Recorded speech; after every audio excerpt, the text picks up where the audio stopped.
Hello world and welcome to another Geek movie review with me, Cossy. Today I'm going to be talking about the recent DC animated release, and that is, as you can see in the background, All-Star Superman. Now, All-Star Superman, for those who don't know anything about it, was originally a graphic novel. It was a 12-issue graphic novel written by Grant Morrison and with art from Frank Quitely. And there's the 2 volumes trade paperback in the background behind me. It was a fantastic graphic novel, brilliant, and I can't sort of recommend it more if you haven't read it. As I've said before with stuff in the Green Lantern movie, go and get hold of the comic book, read it, it's fantastic. It's in 2 volumes, and you can also get it in a collected single volume as well now, so get hold of it and read it. As far as the movie goes, the movie is brilliant. It's a fantastic animated movie. Obviously, with it being a animated feature, trying to get 12 issues of a comic book into what's essentially a sort of 18-minute movie, they've had to trim some of the story, but it does have the overall story arc from the comic book. I'm going to talk about that a little bit later on. I'm going to start off, first of all, by talking about the animation. Now, anyone who, like me, grew up with DC animation, the Batman the Animated Series, Superman the Animated Series, the Justice League series, knows that the animation had a certain style, what I like to call the Bruce Timm style of animation, and this movie surprisingly doesn't follow that. The style that it does have is beautiful. It actually emulates very much the style of the artwork from Frank Quitely in the original graphic novel, and because of that it just stands out. It's just amazing. I mean, this, in my opinion, could have been a cinematic release, not just a DVD release. And yeah, animation's beautiful, really well drawn, animated, coloured, flows, looks beautiful. Yeah, 5-star in that respect. Secondly, I'd like to talk about the characters. I mean, the characters are really well rounded, and the animation helps that. They're well portrayed within the animation. The voice acting, which I'm going to talk about a little bit later, is well done and helps add to the characters. One thing in particular that I'd like to mention is the very big difference between Clark Kent and Superman, and it's put across really well in this movie as it was in the original graphic novel itself. Now, Clark Kent is presented as your typical sort of farm boy, clumsy oaf reporter, and Superman as, well, Superman. He's an iconic character. I don't really have to explain him. I hope not, anyway. So yeah, it's very well portrayed. The big difference between them. I mean, it's mentioned by the other characters. It's mentioned by Lex in a scene where Clark is reporting on him being in prison, and he goes to interview him. It's also mentioned by Lois when Clark finally tells her that he's Superman.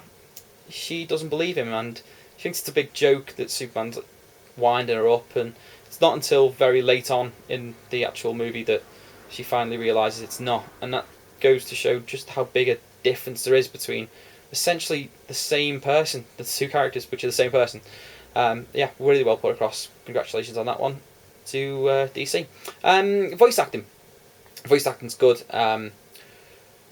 James Denton as Superman was good. Really lends well his voice to the character. Did hope that they were going to go with Tim Daly, who was the original voice actor in the animated series. That's just me. That's just because when I hear his voice, it reminds me of Superman. So I grew up with that. I will get over it. Christina Hendricks.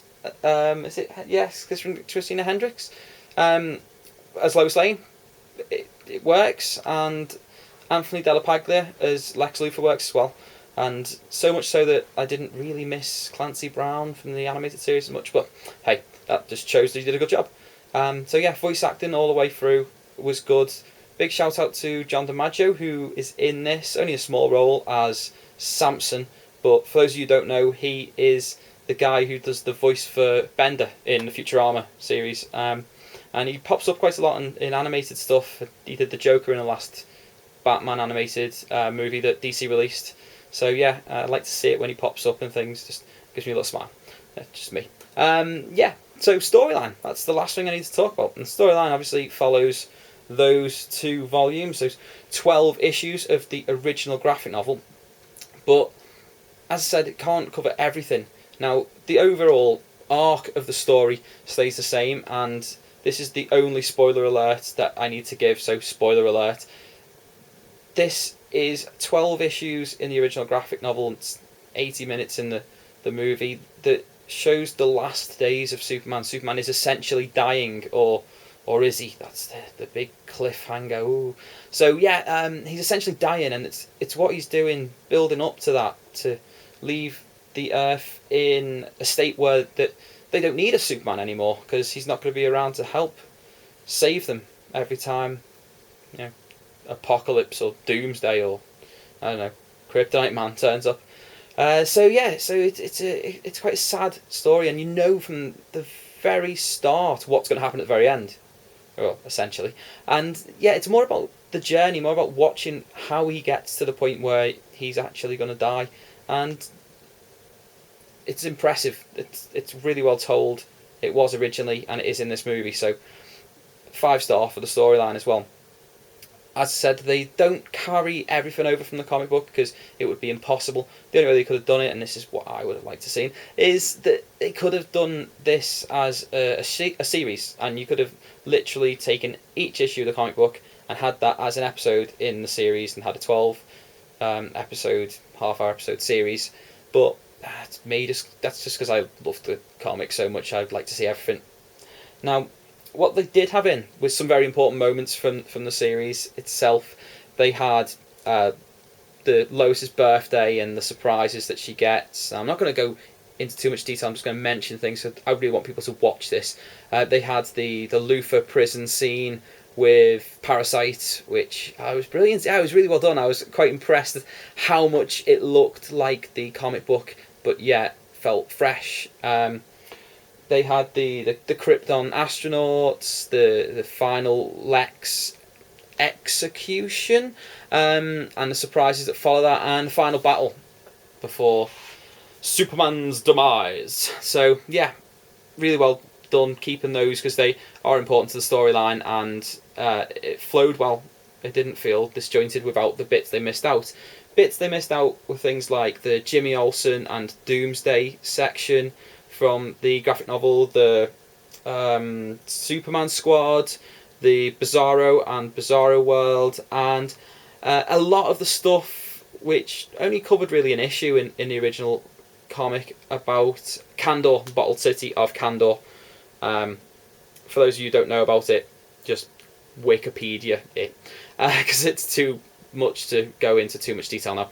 So yeah, but without that, it didn't really feel like it was missing anything. It still felt good, and it worked as a movie. Overall, I'd give this movie a 5-star. For those of you who want to get hold of it, I'm lucky enough to have a multi-region DVD player, so it's only released in the States at the moment. But like a lot of these animated movies from DC, it will be released in the UK. It usually just takes a couple of months to catch up. I've been told you can catch it on Love Film, and I'm sure you can stream it online legally. Not illegally, no, I could never, ever support that. That's a disgrace. Yeah, but try and get hold of it somehow. Watch it. They sell it on eBay. I've had a look. It's really good, and it's worth watching. If you like this video, obviously that like button down there is waiting to be clicked. Comment, favourite, and if you haven't already, subscribe. Why haven't you subscribed? Also, hey, why didn't you tell people about this? Why didn't you post it on your Facebook and stuff? Why not? Get more people to watch. There will be more in the future. Obviously, there's a couple of good movies coming out in the next couple of weeks I will be reviewing, and keep watching my channel. I've got a surprise or two maybe lined up. I'm just working on them at the moment, but as I always say, thanks for watching, and I'll see you next time.